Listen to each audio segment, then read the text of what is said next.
આણંદ જિલ્લાના ભાલેજમાં લાંબા સમયથી ચાલતા ગૌવંશના ગેરકાયદેર કતલખાનું લોકલ ક્રાઇમ બ્રાન્ચ દ્વારા ઝડપી પાડવામાં આવ્યું હતું। એલસીબી દ્વારા થયેલ આ કાયદેસરની કામગીરીમાં કુલ 10 ગૌવંશને જીવતા બચાવી લેવામાં આવ્યા છે। ઉપરાંત પોલીસ દ્વારા સ્થળ પરથી 4 આરોપીઓને રંગેહાથ ઝડપી લીધા છે, જ્યારે 5 શખ્સ ફરાર થવામાં સફળ રહ્યા છે। કતલખાનેથી બચાવેલા ગૌવંશને પેટલાદ પાંજરાપોળમાં મોકલી દેવામાં આવ્યા છે। એલસીબી પોલીસના દરોડામાં કુલ 885 કિલો ગૌમાંસ સ્થળ પરથી પકડાયેલ છે અને 10 ગૌવંશને જીવતા બચાવી લેવામાં આવેલ છે અને તેમને પેટલાદ ખાતે પાંજરાપોળમાં મોકલી દેવામાં આવેલ છે। ઉપરાંત કતલખાનેથી નાના મોટા ચાકુ, દોરડા, સ્ક્રૂડ્રાઈવર, સોયા, દોરીઓ, લોખંડના સળિયા જેવો મુદ્દામાલ પોલીસે કબજે લીધેલ છે। પોલીસ દ્વારા કુલ 4.86 લાખનો મુદ્દામાલ કબજે લઈ કાયદેસરની કાર્યવાહી હાથ ધરી છે।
પોલીસ અધિક્ષક શ્રી જસાણી સાહેબે જિલ્લાના તમામ થાણા ઇન્ચાર્જશ્રીઓને અને બ્રાન્ચ ઇન્ચાર્જશ્રીઓને સૂચના આપેલી, જે અનુસંધાને એલસીબીના પીઆઈ બ્રહ્મભટ્ટ સાહેબ તથા પીએસઆઈ પાવરા સાહેબે આ બાબતે વર્કઆઉટ હાથ ધરેલ, તેમજ મળેલ બાતમી આધારે તારીખ 19/1/2025ના રોજ પીએસઆઈ પાવરા તથા એલસીબીની ટીમે પીએઆઈ બ્રહ્મભટ્ટ સાહેબની સૂચના અને માર્ગદર્શન હેઠળ તેમને હકીકત મળેલ કે ભાલેજ ખાતે રહેતા કાદરભાઈ મોહમ્મદભાઈ કુરેશી તથા ઈસાકભાઈ સિદ્દકભાઈ કુરેશી જે આણંદના વતની છે, બંને ભેગા મળી અને ભાલેજ ખાતે કુરેશી મોહલ્લામાં ગેરકાયદેસર ગૌવંશ લાવી કતલ કરી આણંદ તથા ભાલેજમાં અલગ અલગ જગ્યાએ વેચાણ કરે છે, તે બાતમીના આધારે એલસીબીની ટીમ તથા પીએસઆઈ પાવરાએ રેડ કરતા આ સદર જગ્યાએથી 10 જેટલા ગૌવંશ જીવતા હાલતમાં મળી આવેલા, તેમજ ગૌવંશનો જથ્થો મળી આવેલો।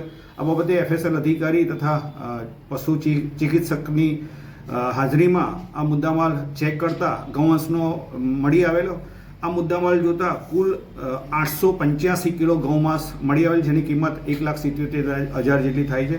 તેમજ જે 4 આરોપી મળી આવેલા તે કાદરભાઈ ઉર્ફે કાદર હાજી મોહમ્મદ કુરેશી, જીલાણીભાઈ રબ્બાણીભાઈ કુરેશી, મુસ્તુફા રસુલભાઈ કુરેશી તથા શકીલભાઈ સિકંદરભાઈ કુરેશી, તમામ રહેવાસી ભાલેજ। તેમજ આ રેડ પોલીસની જોઈ અને જે જગ્યાએથી 5 જેટલા આરોપી ભાગી ગયેલા તે પૈકી ઈસાકભાઈ સિદ્દીકભાઈ કુરેશી જે આણંદના વતની છે, મુસ્તિકીમભાઈ ઉર્ફે બાટલી મહેમૂદભાઈ કુરેશી ભાલેજ, મહેબૂબભાઈ અબ્દુલભાઈ કુરેશી ભાલેજ, રસુલભાઈ કમાલભાઈ શેખ અલીના તથા હસન ઉર્ફે ભાઈ ઉર્ફે કઠલાડી મુસ્તુફા કુરેશી રહેવાસી ભાલેજ આ રેડ દરમિયાન નાસી ગયેલા છે। આ તમામના વિરુદ્ધમાં ભાલેજ પોલીસ સ્ટેશનમાં ગુનો રજીસ્ટર કરવામાં આવેલા છે।